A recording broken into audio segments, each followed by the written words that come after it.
Hi everyone, and welcome to the Spencer Lodge podcast with our wonderful partners Najahi Events, who are epic at bringing events here to the UAE. They've just recently launched the Najahi Tribe. So if you're in the place where you want to learn, you want to grow, particularly as you're sitting at home right now with coronavirus, get onto the Najahi Tribe website, go and download some courses, learn new skills so you can apply yourself as everything changes here in the UAE and around the world. Now, on today's episode of the podcast, oh my God, I'm excited about this one. Do you want to know how to become a celebrity? No, nobody wants that. But what about having an awesome, incredible, record-breaking radio show? Today on the show, we have the epic Kris Fade.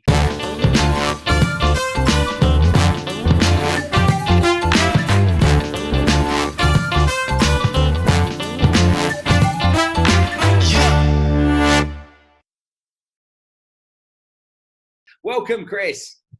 Yo, good to be here. Good first time.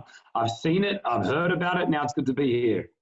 Thank you so much for coming. I wanted to give people a bit of a background on you because there's so much to say about you. Okay, I know you came here in 2007. You recently celebrated your 40th birthday. I envy that because I'm 50 next month.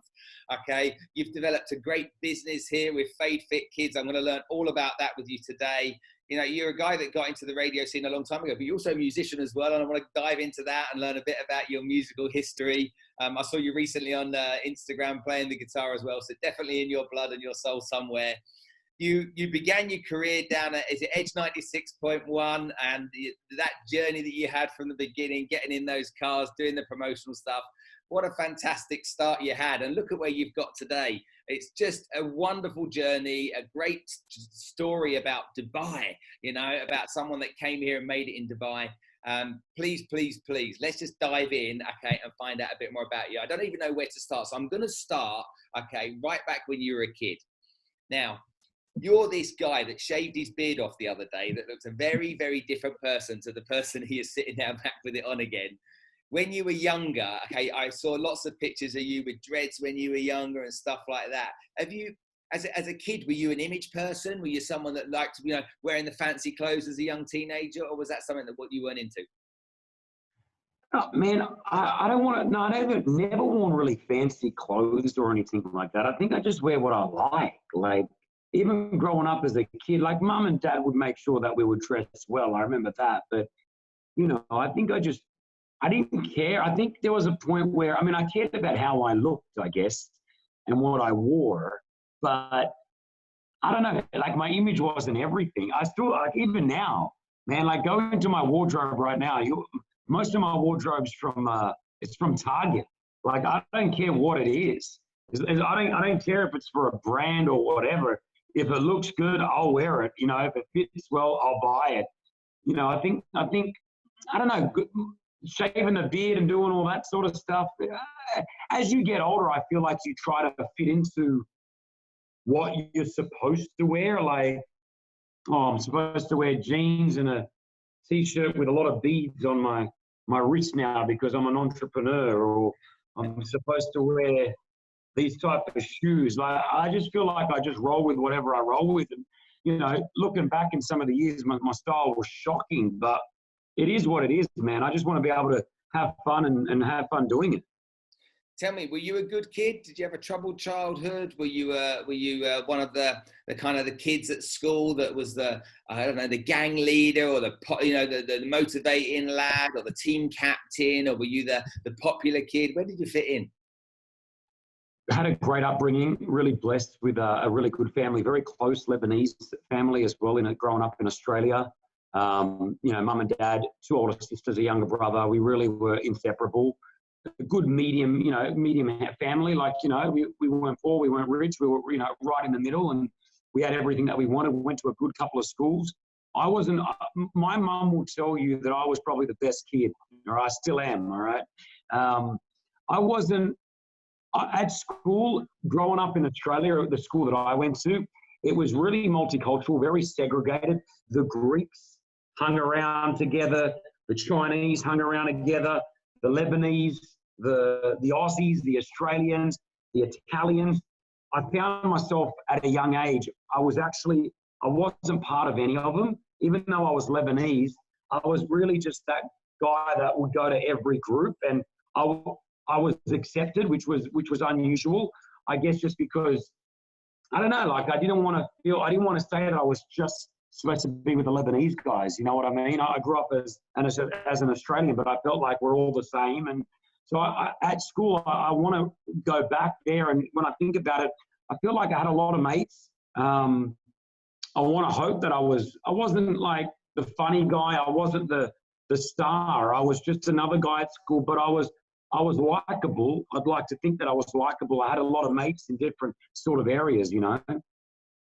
So going through school, being that kind of guy, tell me about how you got on. Did you do really well in your exams? Were you average in your delivery? What happened?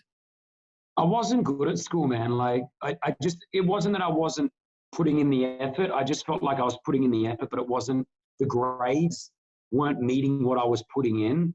Mum and Dad hate it when I say like, oh, I'm just not smart.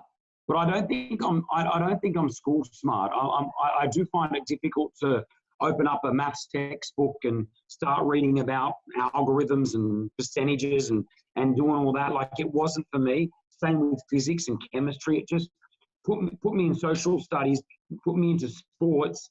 I'm acing it, you know, but I didn't do too well. And at the end of year 12, which is the final year in Australia, out of 100, I got 39.9. I still remember it. Not a grade that really gave me enough to get into college, to get into university. So, you know, when I finished school, it was disappointing. Mum and Dad weren't happy. You know, they wanted me to repeat the last grade again, and I fought against that. And I went into TAFE, which is like a sort of, it's under university. When you can't get into university, you go to a local college. And I chose, my uncle was in marketing. So I thought to myself, there was a topic and a diploma, which was Asia Pacific marketing. And I thought, well, that sounds good. Asia Pacific marketing. It just sounds like it's good. I'm going to do that. And so it was a 2-year course, which I paid for, and I learned a lot, but I think I learned more about myself. I was only 18 at the time, and I met a really good group of friends who I'm still friends with now, which is really cool. But I just learned, it was my independence. I was still living at home, but it was the first time that I was sort of driving myself to places. It was my own life. I was learning about who I was. And amongst working at TAFE, I was now working in cafes. I was making coffees and working in local cafes just to get money, right?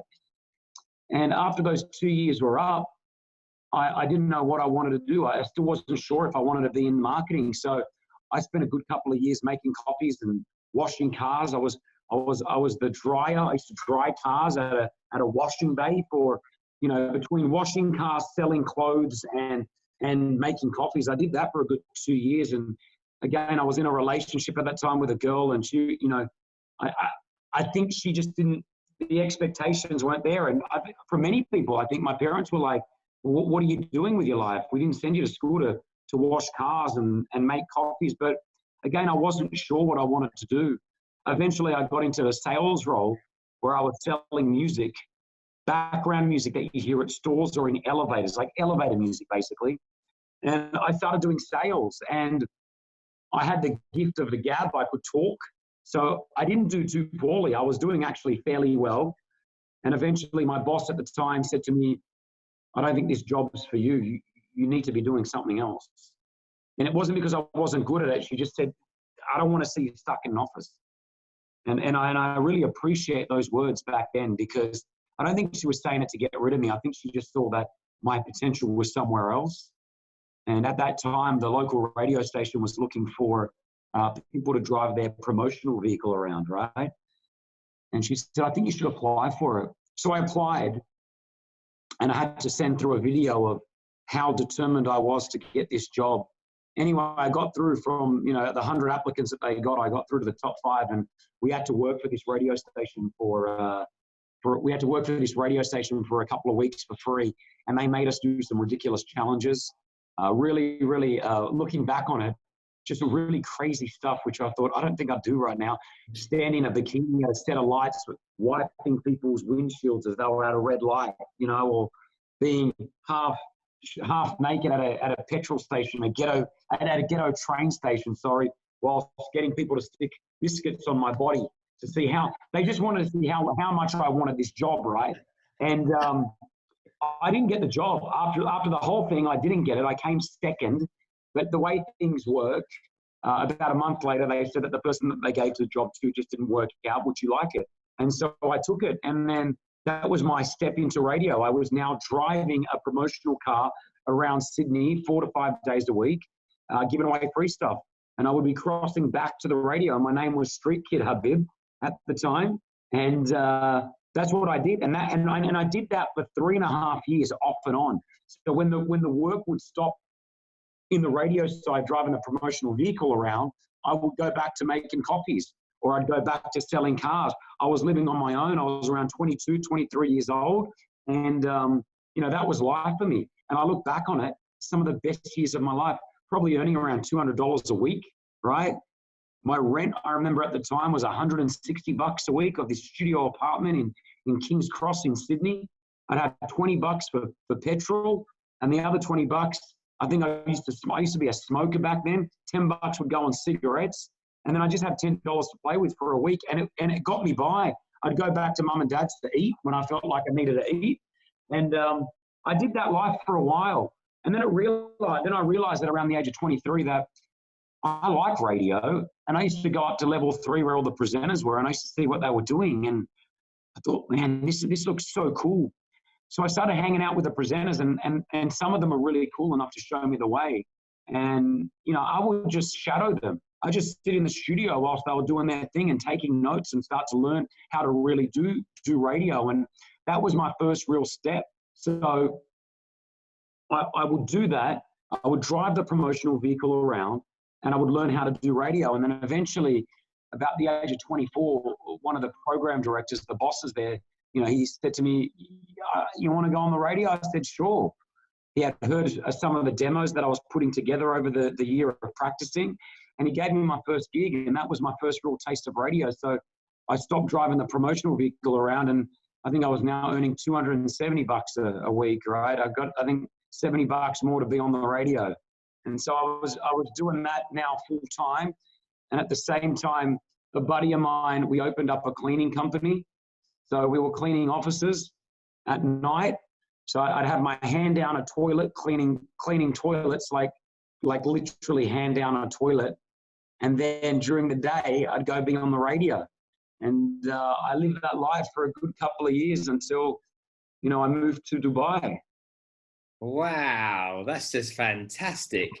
Les Brown was here in town a little while ago, and he got his job on the radio too. And he told me the story about how he got his job. And he went to the radio station each day and introduced himself to the guy that ran the radio station. And the guy's like, no, we don't have any jobs here. And he went back the next day. He said, I'm here. Have you got any jobs? He went, you came yesterday. We've got no jobs. And then he went back the third day. He said, yeah. He goes, I just wondered, maybe somebody died or something. Anyway, they said, go and make us a coffee. And he worked in the background, in the producing, mixing room, whatever you call it. And he worked in that place for a couple of years. And then one day, one of the DJs on a Saturday afternoon was drinking. He got drunk on the show. And so the producer called Les and said, Les, phone up every DJ on the station and find out if someone can substitute him. And Les said, I didn't call anyone. I just sat there for 20 minutes and I called back the boss and I'm like, there's no one available. And he goes, okay. He goes, well, do you know how to use the turntables? He's like, yeah, I can give it a go. And he put the turntables on. He said, don't say a word. I don't want to hear your voice at all.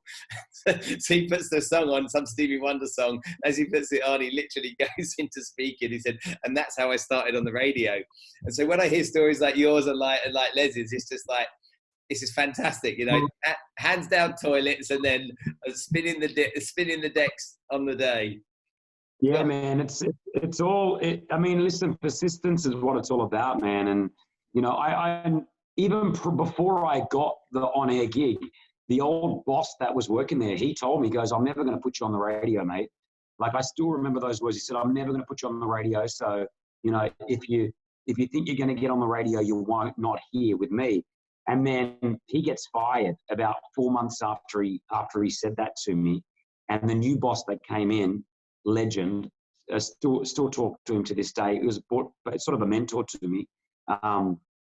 He's the one that said to me, you want to go on the radio? Gave me the job of what the old guy was doing, because the old boss used to have a radio. He used to be on the radio. He used to do 3 hours on air, and then he used to be the boss on the outside. So he gave me his 3-hour gig, which I remember thinking to myself, oh, this is great. Like, you know, the guy that told me that he's never going to put me on the radio, I'm now doing radio, and it's his old show. What time of the day was it? The first one was, well, the way that I first started was pre-record. You do mid-dawns, which was midnight to 5 a.m. That's that overnight. But you would pre-record a lot of that. You'd go live for a couple of hours and pre-record it. But my first slot was 4 till 7, which is the drive show, which is a pretty big show. And, you know, the Edge 96.1, the station that I was working off in Sydney, it was a bit of a, it was like sort of a hip-hop radio station. It was really cool. Like, it wasn't the biggest station with all the money. It was like the station that didn't have a lot of the cash, but it had street cred. And, man, once I got into radio and just doing it, I fell in love with it. Like, it was like, so I did that for 4 years. I worked on that radio station for 4 years in Sydney and just learned the art of radio, like learned the right ways to doing it. Had really good mentors and people. The important thing with radio is you want to learn. There are a lot of schools to go to for radio, and I'm not saying that they're not right. I even went to one for 2 months just to learn a few little things. But the best way you get experience is on the job and just having the right people around you. After 4 years of doing that there, I was ready to move. None of the big metro stations would take me. Not sure why, you know, till this day, you know, I knew that I needed to make a move. Even my boss at the time was like, yo, you've done sort of everything you've done here. What do you want to do next? And he knew the CEO of Virgin Radio International. Virgin Radio, obviously under Branson, under Virgin's umbrella. And the CEO is an Australian guy based out of Australia, runs, you know, 20 to 25 radio stations across the world under Virgin. And an amazing guy called Ian Grace.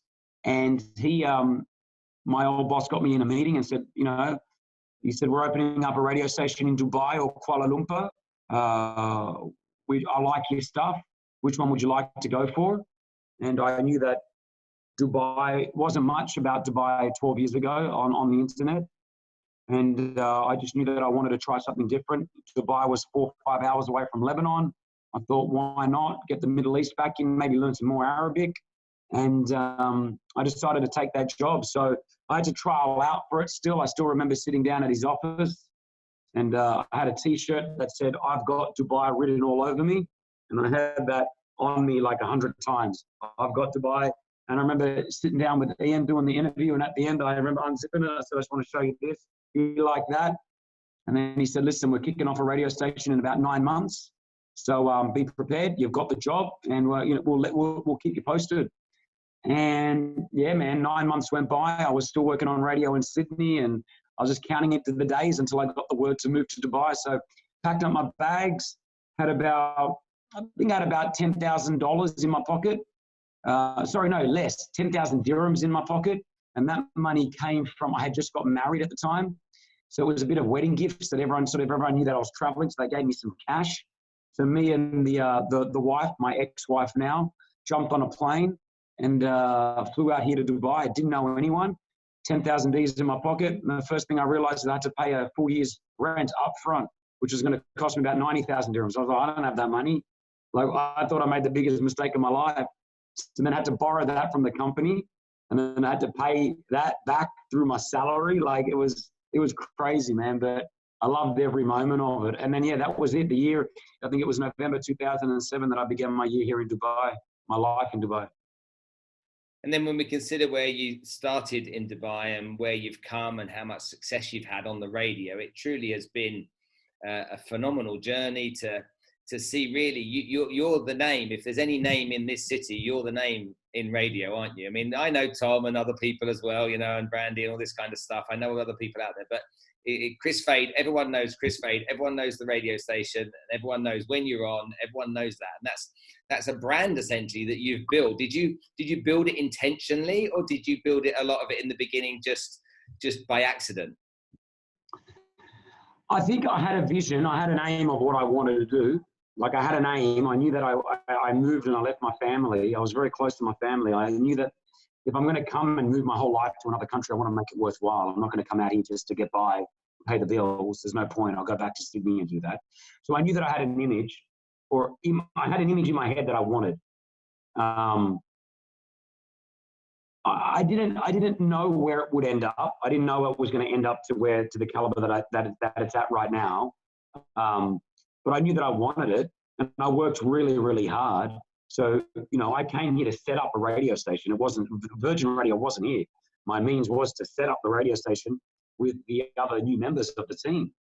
And so, the first 5 years of Dubai, I worked I work really hard now, but I get the value of it when it comes to money. What I'm putting in, what I put in now is what I'm getting back at the same time. But those first 5 years in Dubai, I was working so hard, not for a lot of cash. It was more wanting to build the structure, build the base for something that I knew that it could grow into. And I think that's the hardest thing. And that's the thing that a lot of people don't get, is putting in the years of just crap to build the future. And, I was doing 8 a.m. to 9 p.m. days in the office every day. I was on air and doing jobs off air at the same time, balancing it. And, that was the hardest times. When I look back at that, I thought to myself, whoa, they were hard, man. Now my work's fun. I'm out at events. I'm meeting my fans. I'm doing radio shows. I'm having fun. This is what, and I get paid to do that now. And what a life that I have right now, that I'm so blessed and grateful to have. But those early years, from driving a radio promotion car around to then coming here and not earning a lot of cash to do what I was doing, grateful and blessed right now. Can you ever imagine not having radio in your life? Oh, man. I could imagine it, because I've got all my mates that don't do radio and I see how they live. I wouldn't want to do it though. Working that 9 to 5 gig that everyone else does, the office jobs, getting in, getting out. I reckon I'm borderline ADHD. I don't think my mind could do that. My mind thinks it works a little bit differently, and I've got to keep going. I've got to always be on the go. I can't just be sitting at a desk. Man, I don't own a computer. I don't physically own a computer. I do everything on my phone. I've got my manager and my assistant that do all that other stuff. If you see me on a computer right now, the other day my fiance saw me working on a computer and she's like, I've never seen this. It's because I just want to grab my phone. I work on WhatsApp. I love WhatsApp. I do business on WhatsApp. It's instant. It's now. It's let's go, let's go, let's go, let's go. So radio's like that. Radio's let's go, let's go, let's go. Come on, it's live. What do we got next? Come on, let's do it. I do TV as well. I work with OSN. I do the Oscars. I've had a couple of shows here and there. TV's amazing, but it's not radio. TV's still structured. It's, all right, let's get that next shot. Okay, come in now. Radio is live. It's, when it's 9:01 in the morning, it's 9:01 and I'm talking to everyone. I don't know what's going to happen next sometimes when I'm with Pretty and Rossi on Virgin. That's the joy. That's the, I've been doing radio for more than 15 years now, and it's still, every time I turn that microphone on, there's that little bit of, I don't know what it is. It's not nervousness, but there's something there, we're live on radio. That whole aspect of being live. I'm not in anywhere the same league as you, but I go live every Sunday night, and I have a show that I go live on Facebook, Instagram, and whatnot. And people say to me, with coronavirus, you're going to record stuff, you're going to release a video. I'm like, no. I said, my favorite thing to do is to go live on Sunday night, because I have to bring all my energy, all my focus. Okay. I'm literally, everything's coming at you. I'm exhausted when I finish it, but I love that kind of being under pressure. I also like the way that being live means that, guess what? If you make a mistake, you just got to get on with it. If something goes wrong, you just have to crack on. 100%. That's the fun thing about live. One of the reasons why our show is so successful is the dynamics that I have with Pretty and with Rossi, and the realness that we have. If we do make a mistake, we talk about the mistake. Sometimes we talk about it too much. If something happens, being real and spontaneous is what it's all about. So for anyone who's a content creator or creating content right now on social media and who goes live on their Instagram and only has 3 people watching, keep going, man. Like, that's the fun part about it. Like, just you're learning as you go. Like, going live on radio every single day, we're blessed. I got 1.2 million people that listen to us every single week. Like, it's and it's every nationality, it's every religion, and it's every age group. We're number one from all ages. And like, for me, I'm like, I pinch myself sometimes that when I turn that little red button, it goes up. And one thing that we're grateful for is to never like be complacent, always be respectful about what you do. I know for a fact 100,000 people would want to be in my chair right now doing a radio show to that many people and getting paid good money for it, you know?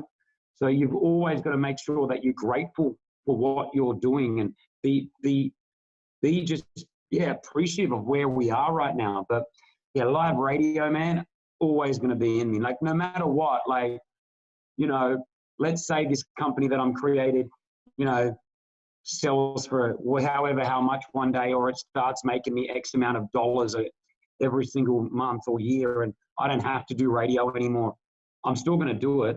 I'll still want to do it, you know, and that would be the most amazing feeling, doing radio just because I want to do radio, not because I need the money to do radio. Mega.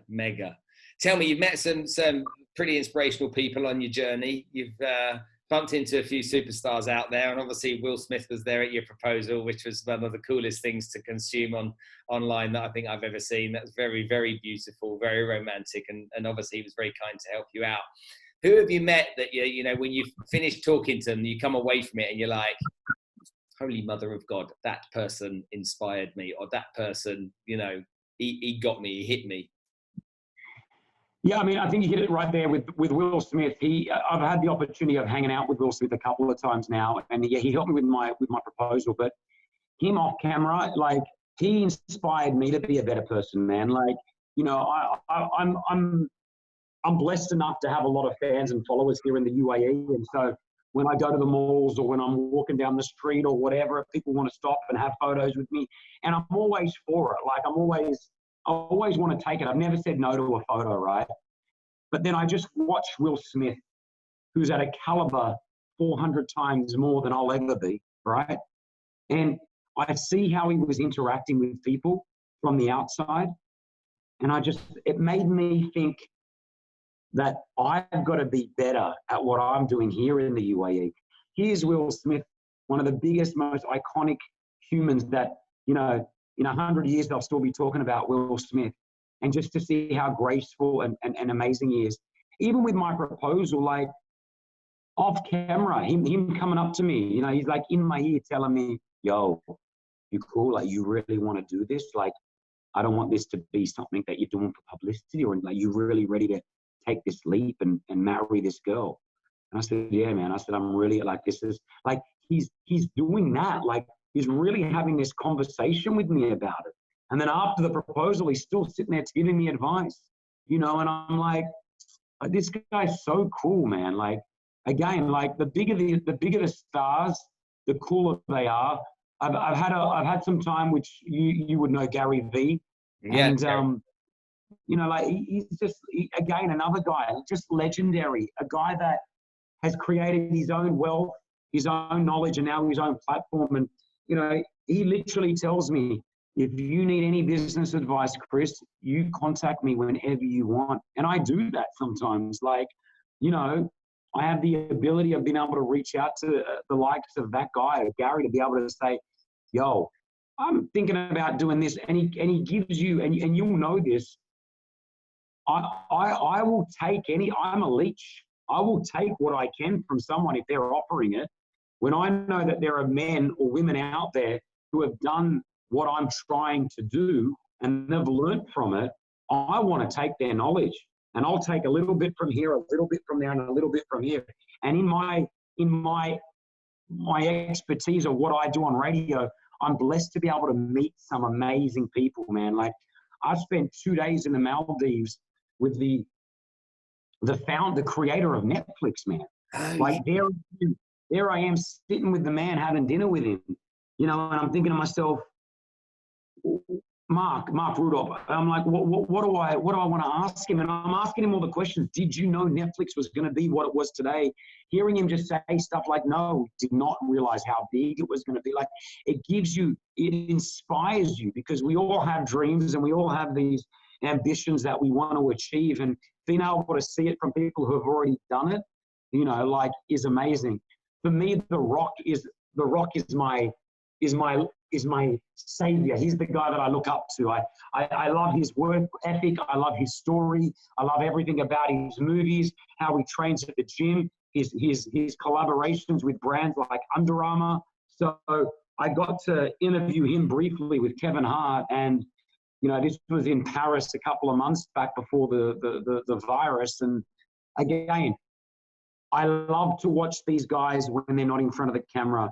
And I was sitting on a couch, and The Rock was probably 10 feet away from me, just talking to his staff.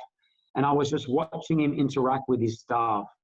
And again, that's where I gain the most out of a lot of these artists, how they are, and just seeing the way that he was talking. He was in charge, but he was also taking notes, as in people were giving him information that he was acknowledging and giving back. And then when the cameras are on, he was on again. And it was like, this guy is amazing. One woman especially who I respect a lot, who I know somewhat personally, is Paris Hilton. And people talk about Paris Hilton like, oh my gosh, Paris Hilton. And Paris Hilton is one of the smartest business people in the world, man. This woman has created a multi-billion-dollar empire. Her perfumes are selling like nothing else. I was in a hotel room with her once, with Pretty and Rusty, just before we're doing an interview. And there she is, packing up her suitcases, moving them out of the way for us. Like, as we walked in, she's like, oh, let me move my heels. And she's moving her heels around. And then, do you guys want a drink? What do you want? Like, it's the side that people don't see of these celebrities, that they're real. And the reason why they're so successful, and some of them are worth 40, 50, 60, $100 million, is because they are willing to do things that no one else will want to do. And that's the difference between success and people who are just doing what they want to do. It's how much effort do you want to put in? Because the more effort you put in, the more you're going to get out of it. Did these meet people, and this journey of meeting these people along the way, did they inspire you to want to become an entrepreneur? I mean, Gary's such a great example of that. And before I go any further, a big shout out to Maha as well, because she's an awesome lady too. But Gary certainly inspired. Tony Robbins inspired me in the very beginning of the journey. I know Grant really well, and Grant's been a lot of help to me. Just like you, I listen to people, and Gary too. Gary can say enough in 5 minutes that other people might take an hour to say, and it drills into your brain there, doesn't it? It's just going in and you're taking it on board. But did these people that you met along the way inspire you to want to be a businessman and entrepreneur as well? Because you built a really great brand with Fade Fit Kids, and so where did that start, and how did that come about? Yeah, listen, when you meet people who are just doing so well, of course you want to elevate yourself to try to get to that certain level. And I think that's what's really important. They always try to surround yourself with good people. It's so true. Surround yourself with good people. Surround yourself with people who you want to be like. Now, that doesn't mean that you have to say goodbye to your OGs, your day ones, your originals, who just want to be an accountant. Being an accountant is an amazing job. Being a plumber is an amazing job. Being a call service like at a call center, it's amazing. You are still achieving. You are still doing a job, and that's what makes this world run. But if you want to do something that is probably going to make you more money or give you a better long-term end game, my thing is about ending. Like, I'm always thinking of the future, and I know it will never happen. But my future is, when can I put the handbrake up and do absolutely nothing and know that I'm good? And I want to hit that moment, but I'm still not going to stop. And I know that. Because when you look at people like Grant Cardone, you look at people like Gary Vee, Will Smith, these guys don't have to work. They don't have to do anything. They can literally sit and do absolutely nothing, and their kids and their kids' kids will still be all right. Yeah. But it's the need, it's the want of wanting to keep going. And I love that, and I want that. And a lot of people sometimes tell me, Kris, you're doing too much. Why don't you slow down? I think you're pushing yourself. I'm not. I'm not. I'm just at another level, right? I'm at another level.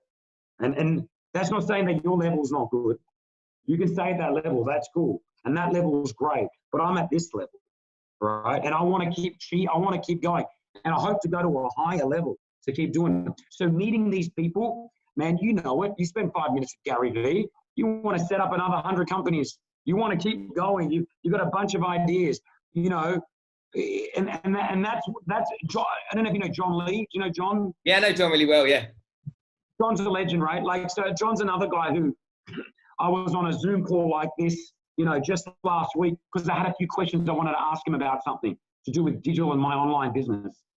Man, 45 minutes with John. At the end of it, I'm like, all right, well, let's go. Here we go. And I'm calling up my guys going, I want this done. I want this done. Hey, let's do that. Why don't we try this? And it's just amazing. Like, it's so important to surround yourself with people that motivate you, you know, because that's at the end of it is what's going to keep pushing you forward.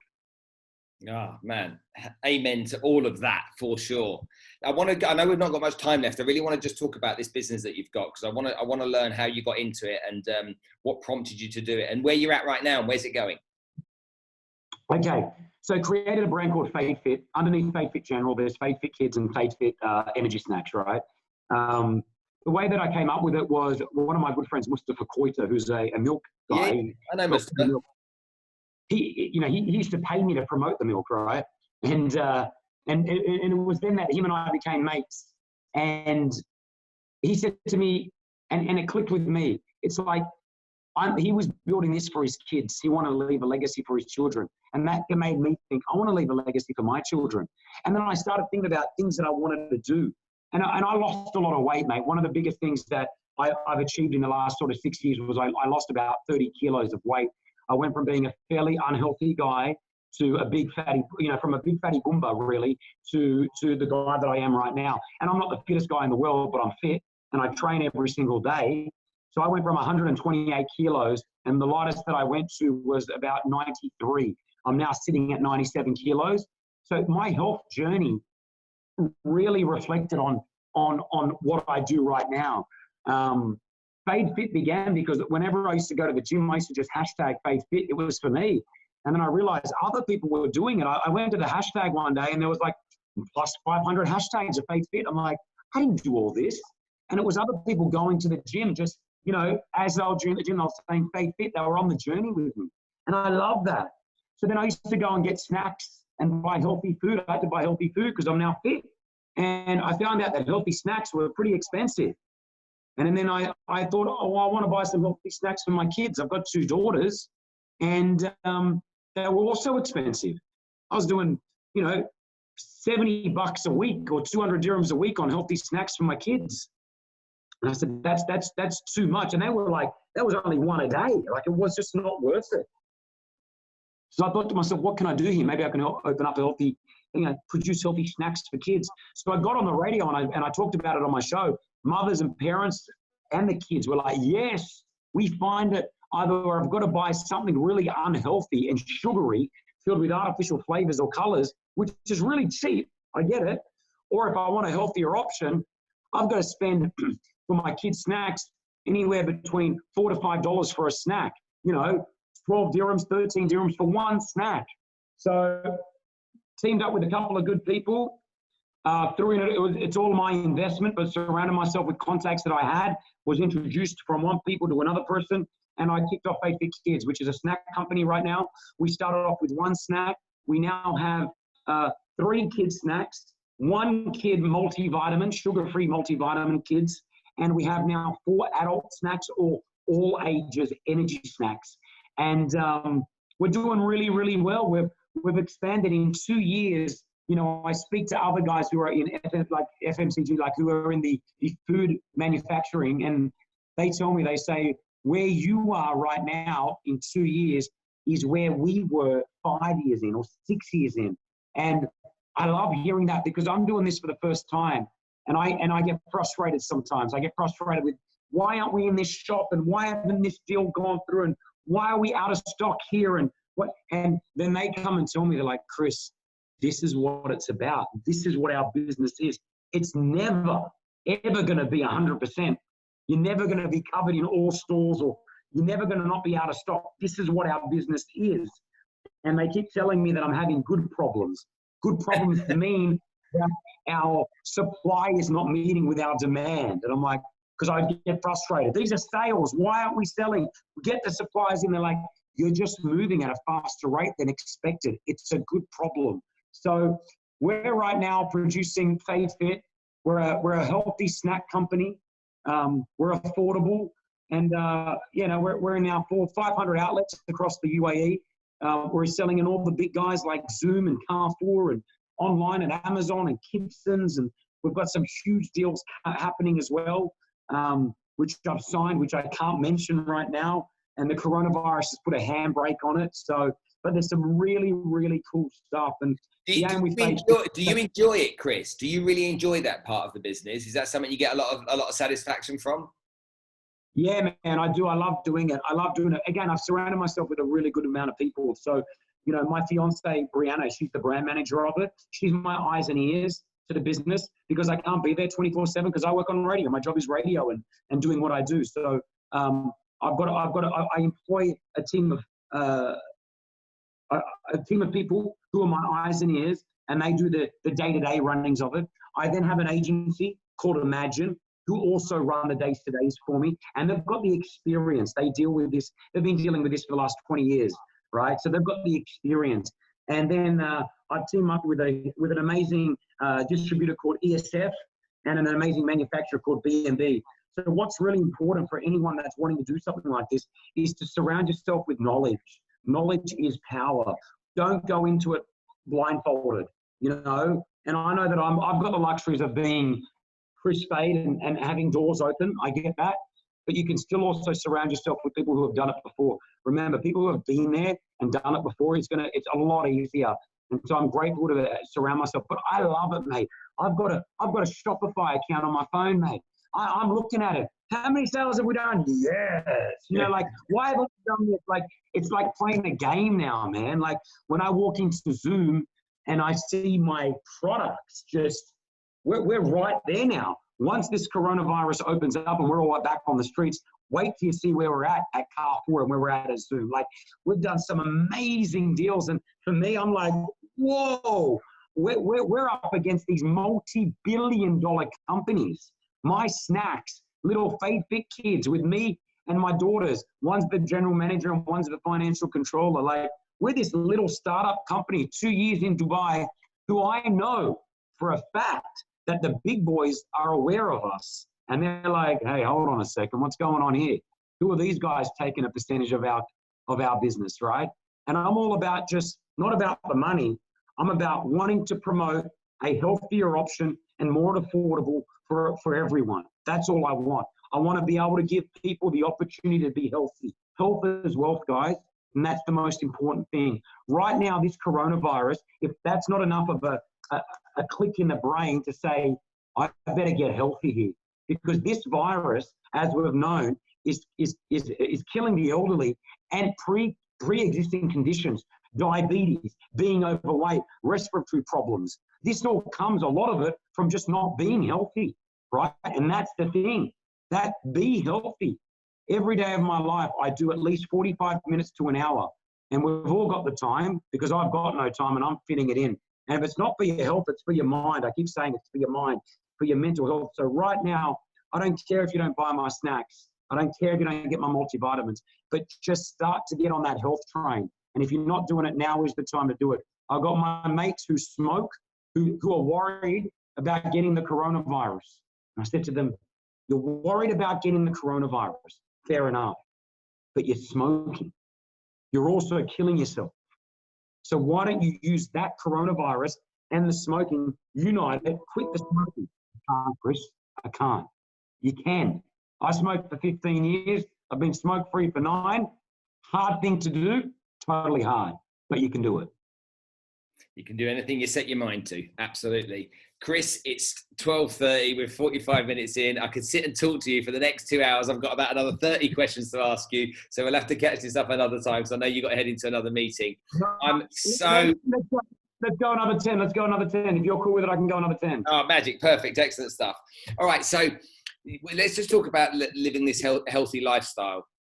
You were overweight when you were younger. Okay.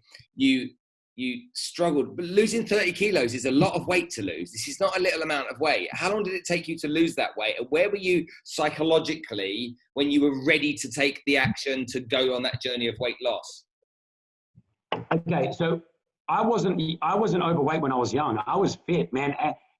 From the age of 10 to about 16, I used to win all the swimming championships, cross country, athletics. I was fit, right?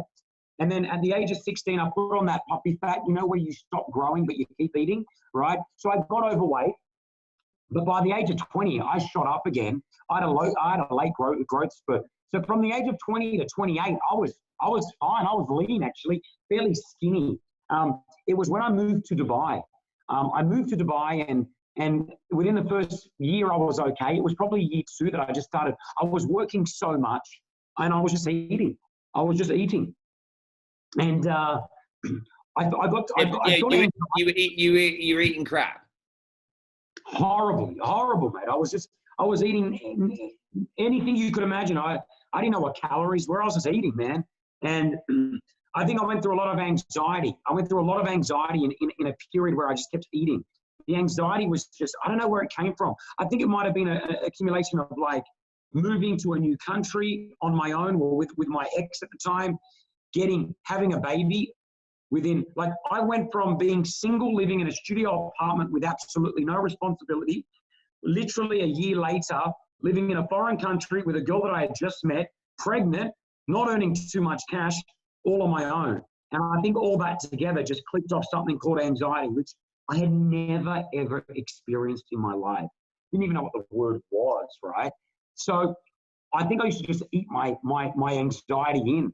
And I just kept eating. And by the time I knew it, I was 20, I would have been about 29, 30 years old. And I was 128 kilos, bro. And I didn't know how fat I was. And if anyone wants to go, you can just Google Kris Fade fat or Kris Fade something. You'll find massive photos of me, right? And I just knew something had to change. Now, out of a negative, always find a positive. And so when I went through my divorce, it was the trigger that went, bing, I need to get fit. I need to get fit for myself. I need to get fit because I've got to get back on the market and find another woman one day. Yeah. There were so many factors to wanting to do it. And so that was it for me. That was the moment that it would have been, I think I was around 32 years old. I was just coming out of the divorce, and I was 33, and I said, that's it. I spent days and nights at the gym. I put all my anxiety and my frustration and all that crap into the gym. And I was doing amazing workouts. I was training in the morning, training in the night, not for too long, like 30 minutes here, 30 minutes there. And I started to eat really healthy. I went from probably eating 4,000 or 5,000 calories a day, and I went down to eating 1,700 calories a day. I got a meal plan. Okay, so I got a meal plan. I didn't know what company it was, but I ordered a meal plan, 1,700 calories a day, and I stuck to that for 1 year. And I mean strict. It was a boring life, but I dropped weight like no other. I used to take dinners to restaurants and put my own meal plan into it and eat right, because I couldn't eat any of the other food. I had 1 day off, so training twice a day on 1,700 calories a day. I dropped 20 kilos easily. The first 10 dropped off in the first couple of months. The first 10 drop off like that, right?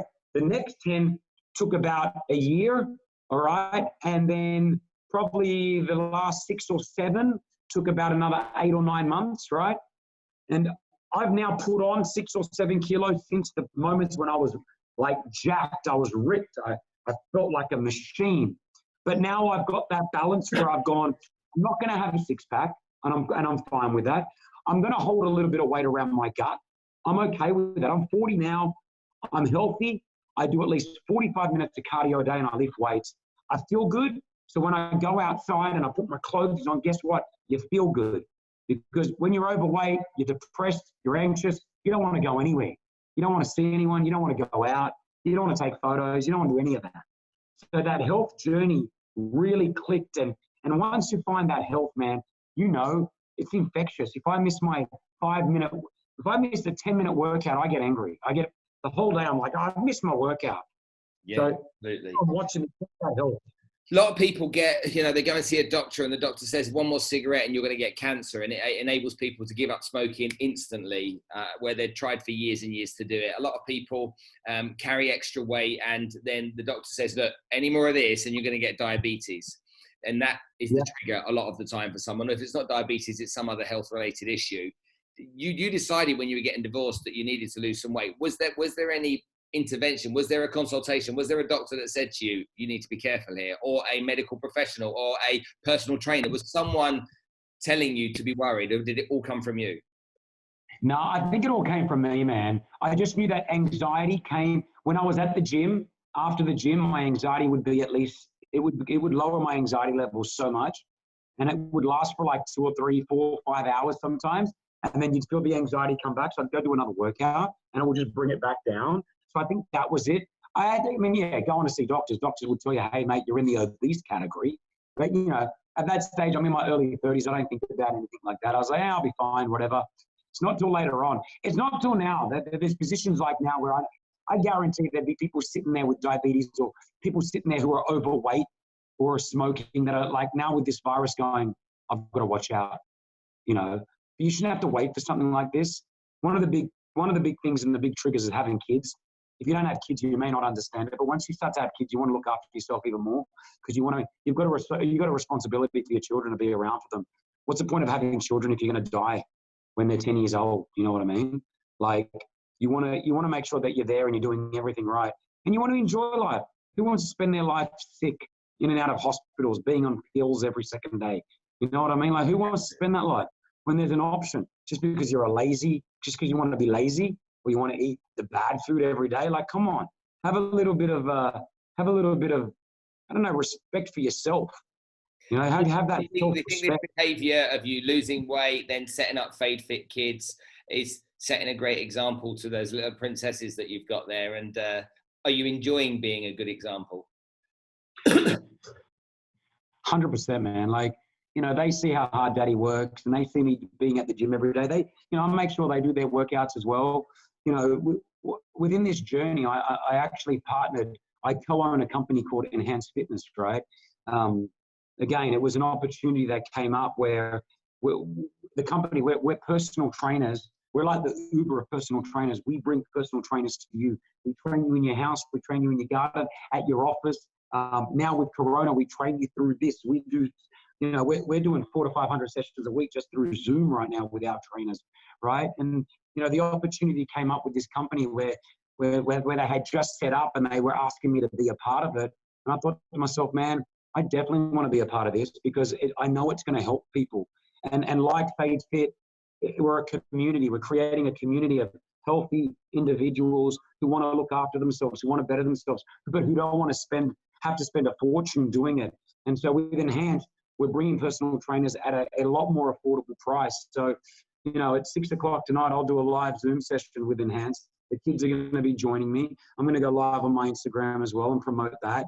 I just think being that model, not only for my kids, but, I've got a lot of followers here in this country that follow me and what I do, they like to do as well. So, I want to make sure that I'm doing my social responsibility of making sure that, the guy that they're following or that their kids are following is putting out the right example and a good message.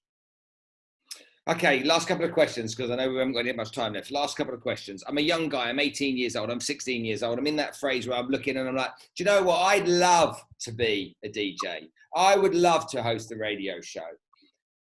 But I don't know where to start. Now, going back when I was a kid, a lot of these people that were in that industry started on what we call hospital radio in the UK. And so they worked on hospital radio and they worked their way up in England, it was county radio. And then from county radio, they got onto the bigger stations if they did at all. That was the step-by-step. Sometimes you'd have to study journalism or you'd have to study, do media studies and stuff like that at school to give yourself an opportunity to get there. But what steps would you do? You've got a big audience of young people out there that I'm sure look at you and think, I'd like to do that one day. What advice would you give those types of people, those kids? All right, now, if you're 18 years old, you got something that we didn't have, and that was social media. So the first thing that I would be doing is I'd be doing a radio show every single day on Instagram, YouTube, Snapchat. I don't care. Get a microphone. It doesn't cost a lot now. You've got the technology to be able to do it. I can broadcast in other countries to across the UAE, right? So go and just start doing it. And if you don't know what you're going to do, get on YouTube. There are tutorials on how to be a radio presenter like this. You can watch radio. Most of my radio show is on YouTube or on Facebook. You can just emulate. You really start to just see how people do it. That's step number one. Once you get a little confidence and you understand what to do, there are two ways. You can go to a school of journalism and get it done that way. Is that the right way to do it? Maybe. I don't know. Maybe for you it is. For Pretty Malik, my co-host, it was. That's how she got into it. She went to journalism school, right? You don't go to the number one radio station in the country. Don't come to Virgin Radio without any experience and going, hi, I want to be a radio presenter. Do you think you could do it? My friends tell me I've got a good voice. I get that every single day on Instagram. Hey, Kris, my friends tell me I've got a good voice and I think I've got it. I mean, listen, we are the biggest radio station in the country, all right? Like, we're not just going to find someone and say, hey, come in, you're on the radio. It doesn't happen. But what can happen is a few things. Internships are amazing. And throughout the years, we do take people. Phone guy Eddie, who is on my show right now, who is an on-air presenter, and he's also the producer, one of the producers of my show, he started off like that. He came to me and said, hey, Kris, he was negotiating with Somali pirates at the time. That was his job. He was negotiating with Somali pirates, no joke. And it was stressful, but he listened to us every day. He was a listener of the show, and he just loved it, called me up. He had a great voice.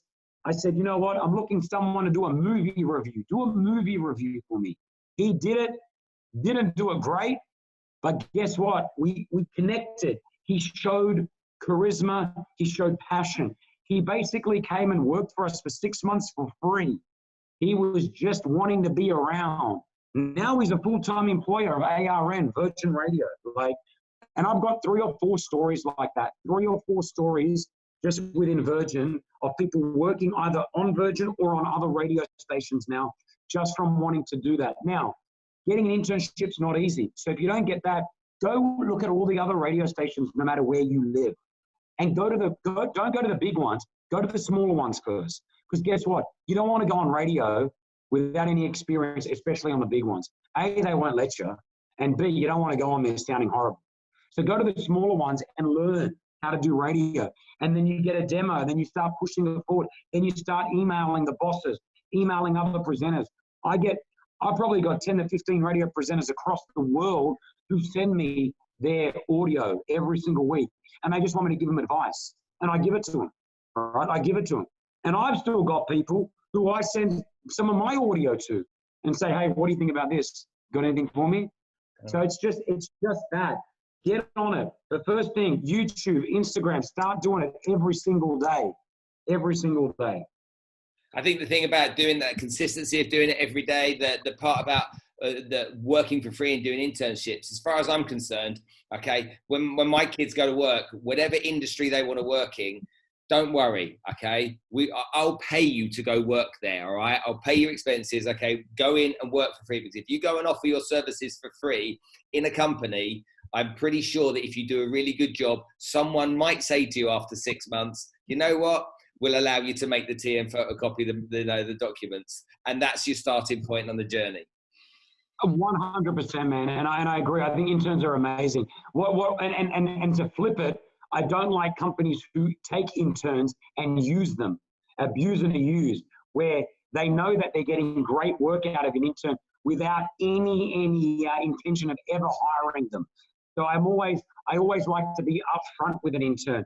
So if I feel like there is a possible future there, I'll always be like, hey, there is a end to this where we will employ you. We believe in you, right? There is that. So that's one thing that I always make sure. I don't like seeing interns having to work for 2 or 3 years. And then, because if you're an intern and you're 2 years in and you don't have a job, leave, right? Get out of that, because you're not going to get it at the end of it. Agreed. Kris, I can't thank you enough for sharing your wisdom, your story, your journey with us. Honestly, it truly has been a pleasure chatting to you today. You are everything I expected you to be and 10 times more. So I'm incredibly grateful for you to take the time. Thank you, Kris. Pleasure, mate. Spence, I really appreciate it. I'm only at the beginning of this journey, man. Let's catch up again in a couple of years and see where we're at right now, because this is only the beginning. I hope it's only the beginning. And especially throughout these times, if anyone's watching this or looking at it, now is the most perfect time to grab those extra skills, guys. Do what you got to do. Don't be afraid. Don't feel intimidated. Don't allow people to talk down to you and feel like you're not going to be able to do what you want to do. Set those dreams high. I know it sounds cliche, but you will get there. You will get there. Appreciate it. Ladies and gentlemen, there you go. The amazing Kris Fade on the Spencer Lodge podcast. I hope you enjoyed this episode as much as I did putting this together. Check out Kris on Virgin Radio if you don't already. Go and listen to him. He's got loads of fun stuff going on his show every morning. You can phone in, you can cause chaos, you can join the chaos and have some fun with him. And there's also some great prizes they offer too. So go check it out. And if you're not, eating that healthy stuff from Fade Fit Kids, you'll find it everywhere. Every Friday morning I go hiking out in Sharjah. I stop at the petrol station with my buddy Laura. We pick up some of those protein balls, I think they're called, or whatever they are, and we get to take them on our journey. So go check it out. You'll see it wherever you go. There's a great little cartoon caption of Kris out there that you'll be able to see on the front cover of those products. Go check it out. I'll see you soon, ladies and gentlemen, and thank you very much for joining the show. Thank you.